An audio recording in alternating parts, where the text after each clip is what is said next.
The United Nations has set 2015 as an International Year of Soils.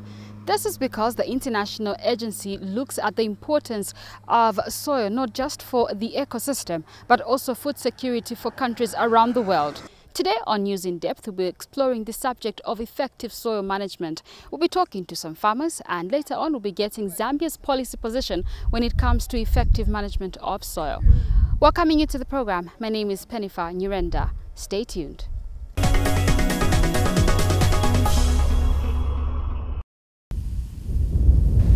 They swing as though in response to a choral guide. This is a field of wheat simply dancing to the song of nature.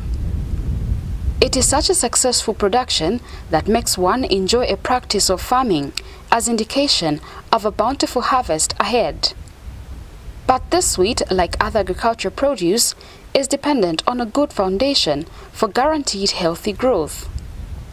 This is where the soil comes in. Soil serves as a substrate or a base in which most living beings, are kind of survive on. Whether they are plants or human beings, we need the soil. Okay, let's talk about a plant, for example.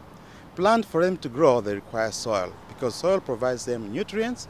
They provide them also the cycling medium in which they can cycle things that are waste outside and things that are useful inside. The soil is basically a non-renewable resource, and this is the base of agricultural production. Soils are classified in different segments. Soil basically has the following components. There's the mineral components, which is the sand particles you see, sand, silt and clay. Then there's the organic component, which is the organic matter, all the leaves, all the dead animals falling into the soil. And then it has air in the empty spaces, and then it also has water. The importance of soil is perhaps well known, but the need to reaffirm the management of soil in a changing world is necessary. Soils are very important because without them, we cannot produce what we eat. We cannot even support the water systems without soils. We cannot even support, I would call it the recycling mechanism that absorb what we call carbon content in the soil. Because it is also, we call soil carbon content in the soil, which keeps the earth safe and secure in a rather mild environment. The Soil Science Society of America highlights soil as the foundation for food, animal feed, fuel and natural fiber production, cycling, and a range of ecosystem functions, among others. This is affirmed by Professor Olusegun Yerogan, Dean of Agriculture and Natural Resources at the Mulungushi University in Kabwe. And when you look at what we refer to as the ecosystem is also based on the platform of the soil. Crops grow in the soil, livestock live on the soil, microorganisms live within the soil. And so the cycles which are essential, even for the benefit of human, in terms of, say, carbon dioxide cycling, oxygen cycling, relating to climate change issues, they all derive from how well the soil is. With the progression of time, the state of soils around the world is raising concern. The Food and Agriculture Organization, FAO, observes that the area of fertile soils covering the world's surface is limited. This is due to issues of degradation, poor management and loss due to urbanization. Here is where the management of soils comes in. Healthy soils lead to sustainable agricultural production and productivity. And healthy soils also can actually mitigate against climate change. As we are aware, these days climate change is a topical issue, but if you manage soils properly, you bring back the carbon in the soil and you can mitigate against climate change, which can lead to devastating effects of either droughts or floods. And also, we have to take into account the fact that soil is a non-renewable resource. Once you lose it, it's gone. So you have to manage it in such a way that you use it in a sustainable manner to maintain the agricultural productivity and production. In Zambia, a key segment of the population with the responsibility of taking care of the soils is left to farmers. Well, Zambia is an agrarian country. Many of us are involved in using the land for agriculture. How are we doing? We cannot give ourselves a high pass mark because we still have challenges. Yet some of the best knowledge and technology have actually come out of Zambia. Zambia is a leading force in conservation agriculture in the various forms that you find it. The lesson is being taken out to farmers, through various avenues. The Ministry of Agriculture itself, through NGOs, through farmer organizations. But we see that the level of adoption has not been as good as it ought to be. Kaprimposhi, a town in central Zambia, has not been spared by these changing dynamics of soil fertility. In this district, without doubt, bad farming practices have had an effect on productivity. The District Agriculture Coordinating Office confirms that crop yields in the district have taken a dip. Well, crop production, I would say it's okay, especially that as a ministry we have put up a number of interventions to make sure that the production goes well. But previously, the crop production had been reducing drastically to a point such that from the average yields of about 3.5 tons per hectare, it reduced to almost 1.5 tons. While selected farmers in the district are recording low yields, Raphael Kachenjela has a different experience. He is a small-scale farmer who started his farming career in the mid-90s after retiring from formal employment. The 68-year-old Kachenjela has adopted farming practices that hinge on protecting the soil and improving harvests. We visited him just in time when he is preparing his field for the next farming season, which starts year-end of 2015. We have learned the benefits of basin making, and we have two practices of methods of growing farm produce in the fields. That is reaping and the basin making. The benefits in mostly basin making, I've found them to be very beneficial to me. It's like in the field we are in, you have seen that I've maintained my residue. The reason why these actually, when I put them between the lines and I have my basins made there, when the rains come, the residue between the lines, they maintain the moisture, and in the hose there is retention of water because it's in the hot, it is a water reservoir. So you find when there is a dry spell, my maize is not affected.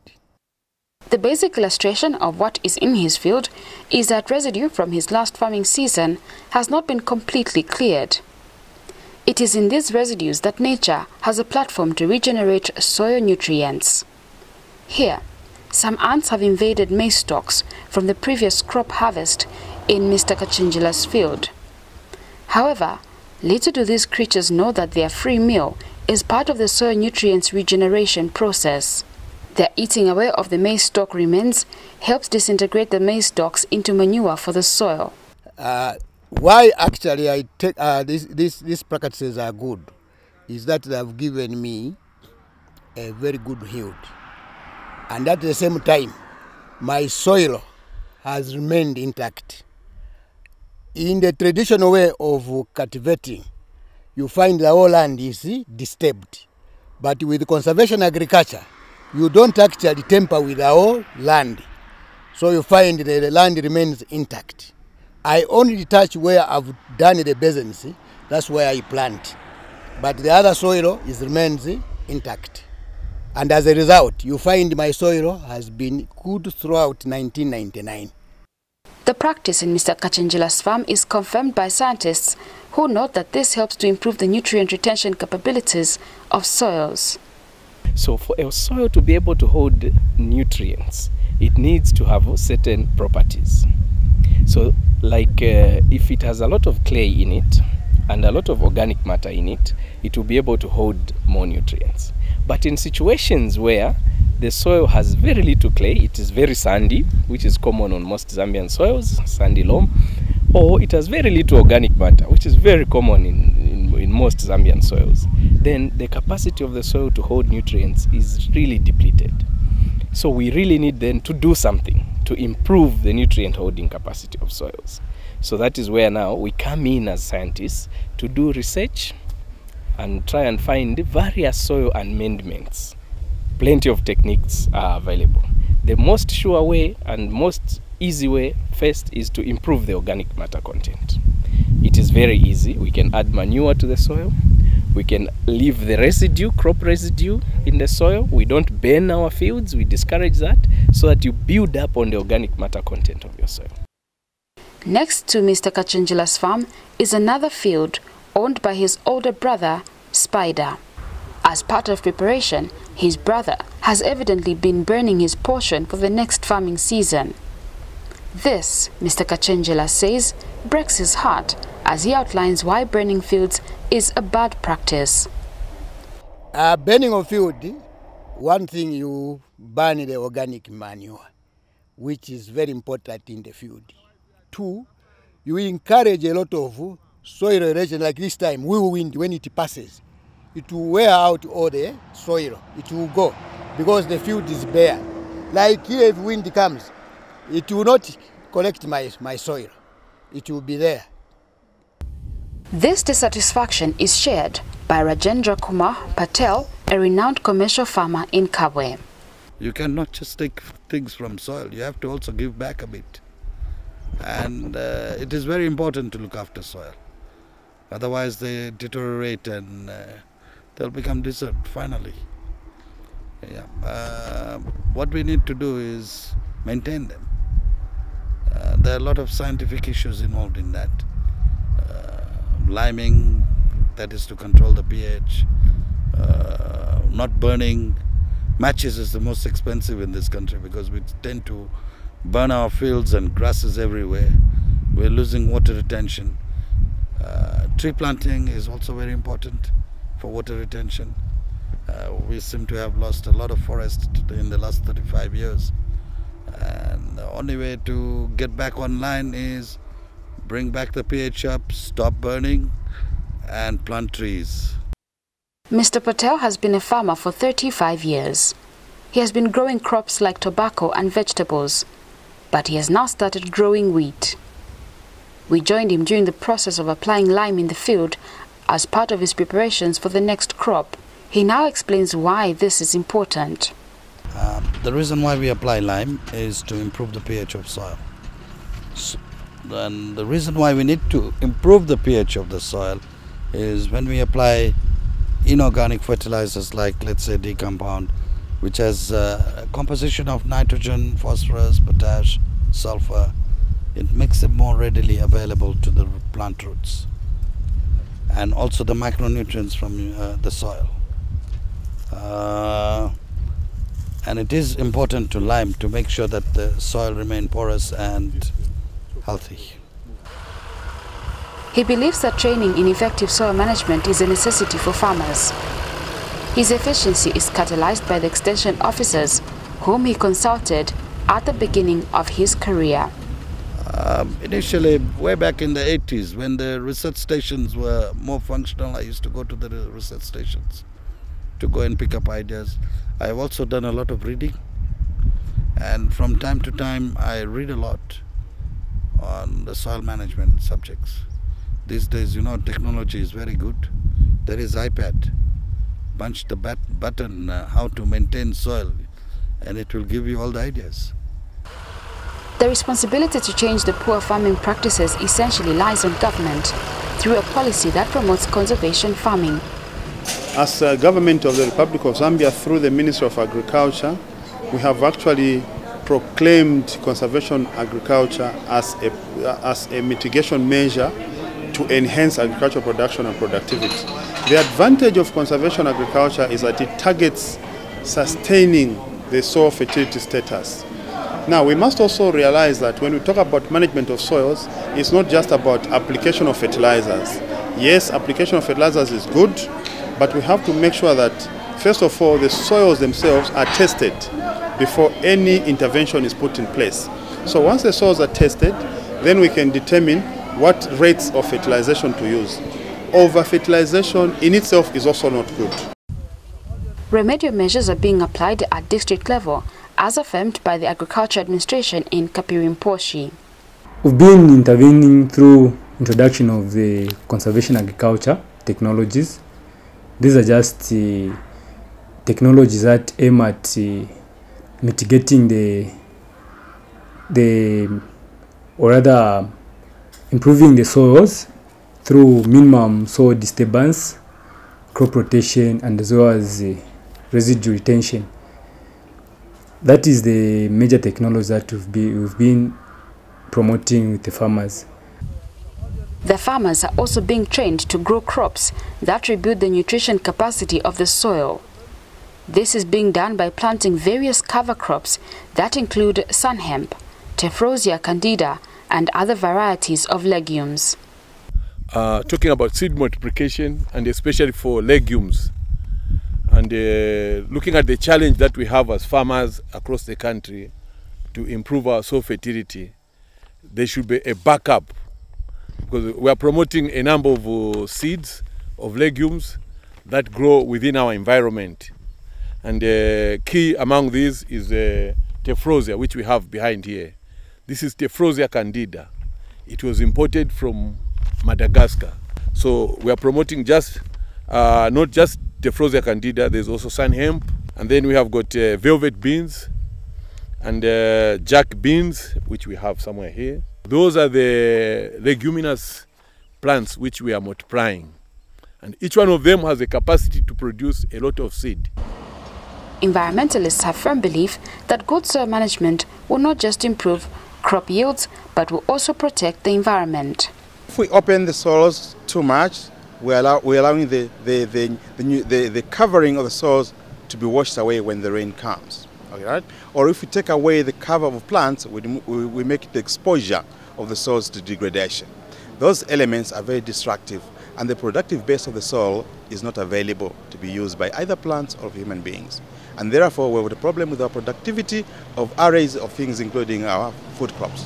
Are we already suffering effects? Serious effects already. In fact, if you look at region 1 of Zambia, which is typically the southern province, is facing through that dilemma. Because a lot of the covering of the soil cover was removed, the area has become less productive. And people have to spend more to produce very little. There is, however, need for transfer of efficient soil management practices from generation to generation. To this effect, school children are being taken through integrated science lessons. At Mubalashi School in Kapirimposhi, these grade 5 pupils sit in the lesson on the application of fertilizer. This is also part of the school's approach to organic farming activities. There are 2 types of fertilizers. Can you name them? Yes, Edina. Urea. Yes, D-compound. Those are 2. So organic fertilizers, these are manure. We all know what manure is, eh? Jack beans. It can also replace nutrients in the soil. Have you seen? Yes. This is the jack beans. The lesson does not end here. The pupils proceed to a field located within the school premises to walk the talk. This is for practical lessons resulting in the cultivation of various crops. So I was teaching the grade 5s on the topic of types of fertilizers. That is a natural fertilizer and the artificial fertilizers. These, they are helping the learners, since the learners, they are coming from the communities where they are farming. So in this, we are teaching the learners how to use organic fertilizers, because most of them here, they don't have money to go and look for the fertilizers which are chemical fertilizers. So these, they are improving their soil structure, and it's also hard manure to their soil. It's also cheaper, especially to these rural areas. We don't have money to go and look for fertilizers. The pupils understand the value of what they are learning. Nationally, I was Stephen Mandandi, grade 5.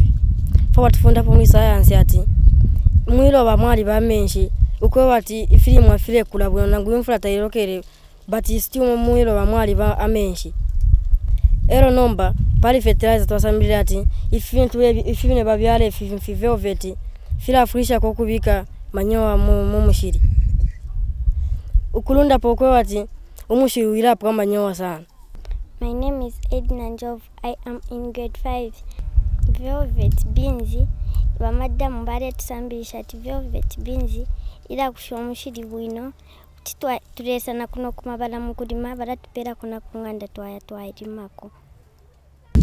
With Kaburimposhi being a predominantly farming community, the pupils are also given seeds for practical lessons at their homes. We gave them the seeds and we explained to them how to use these seeds in terms of planting them. As early this November, they have to clear the land. After clearing the land, they have to start planting in rows 5 centimeters apart each. Yes, but as at now, we haven't started monitoring them. Enhanced training in soil management has also been seen as a priority option for farmers across the board.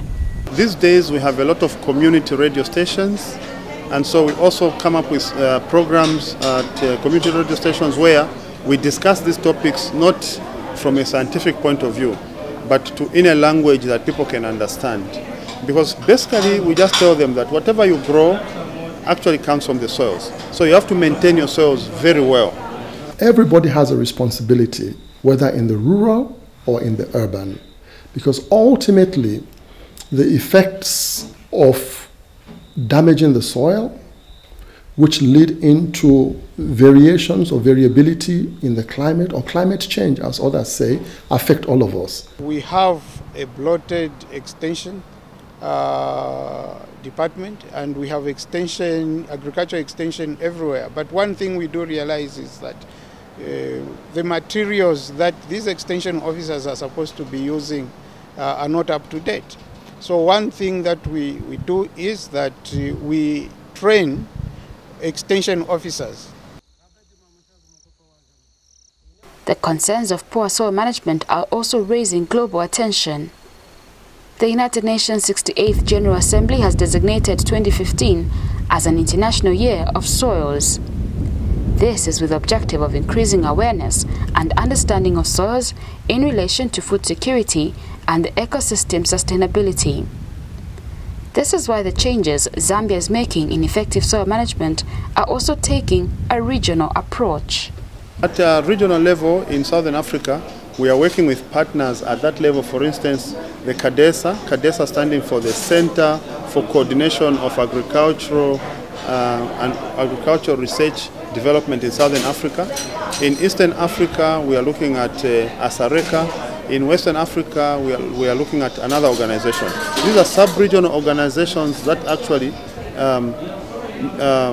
coordinate the activities at a sub-regional level. So that as we are working here in Zambia, we are not working in isolation, but we are also working in partnership with our fellow neighboring countries that we have in Southern Africa, so that we all have policies that are targeted towards maintaining the soil fertility status. The Zambia Soil Health Consortium knows the value of this declaration. You know, everything that we grow is grown in the soils. So how we take care of the soils then becomes very important. Because if we don't, we might talk of bumper harvests, and when we have not taken care of the soils, we would not get them. So I think it is very important that we do so, because that is basically the basis of agricultural productivity. Professor Yerokan adds on the significance of this declaration. The International Year of the Soil is being declared so that we can go through various activities, exercises, interactions that help us to remind one another about the importance of the soil as really the basis of livelihoods, especially for rural communities like ours, and also to educate the next generation. Some of the places where we have fallen short in terms of our stewardship of the soil, and that at an early stage they can pick it up even as they go forward. However, the effective compilation of data on the management of soil in Zambia is a major prerequisite to effective soil management. We have to understand our local conditions of the farms, and that helps us in determining the amount of nutrients or fertilizers that we ought to use. What we have currently, I think, is not right, where we are applying the same rates of fertilizers in Mongu, for example, where we have sandy soils, where we know that the fertilizers easily leach and the soils are generally poor. And we are applying similar fertilizers as in Eastern Province, where we know that the soils are richer. Emphasis is also being placed on nutrient retention measures, which have already been identified. Improving organic matter content in our soils is a big challenge in Zambia because we have all these fires that go wild every dry season. So even when a farmer has retained residue, the wildfire can come and sweep it out. Then also we feed that residue to livestock. So that is still a balance there. So to counter that, a farmer can make compost or use manure and take to their field. But the good part is you don't have to apply these amendments annually every year like the fertilizer. For example, for lime, you may need it maybe once in 5 years. Okay, and then also if you are improving on your organic matter, once would be enough. The farmers are proposing a basic approach to the management of soils, including crop rotation. When you crop rotate, where you have put in beans, the nodules and the nitrogen remains on the ground, and you put maize there, you find it would come out very well. It's like this one we have seen pigeon peas. This is when they take the roots down. And when you remove out the pigeon peas, you put maize, it will come out very well. There are crops that eat different nutrients in different quantities. So crop rotation helps you on less pest buildup, better nutrient management in the soil, and less diseases and better yields. So it is very important not just to go monoculture of maize. Let's have if you have a peasant farmer, let's have a portion of maize, portion of pigeon peas, portion of beans, and a portion of candola or something. Candola is, of course, you know, sweet potato, very commonly eaten here as breakfast. So, and of course, few trees. The Food and Agriculture Organization stresses that functional soils play a key role in the supply of clean water and resilience to floods and droughts. With the theme for the 2015 International Year of Soils tagged Healthy Soils for Sustainable Livelihood, it is clear that the need to manage soils well guarantees the world's future. This is because the soils once lost cannot be recovered. The preservation of soils will guarantee food security and environmental guard for the current and certainly future generations.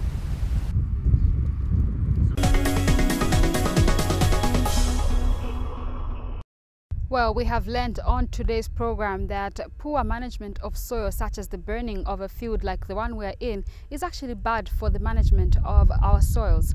This is where we conclude today's program, where we have learned quite a lot on the effective management of soil. We have looked at the experiences of both the small-scale and commercial farmers, as well as learning the Zambian policy position when it comes to this subject. We'd like to thank you so much for making time to watch this week's program, and we do encourage you to join us next week as we look at another interesting program. My name is Pennifa Nyirenda. On behalf of my camera operator Jawadu Sumaili, thank you so much for your time. Goodbye and God bless you.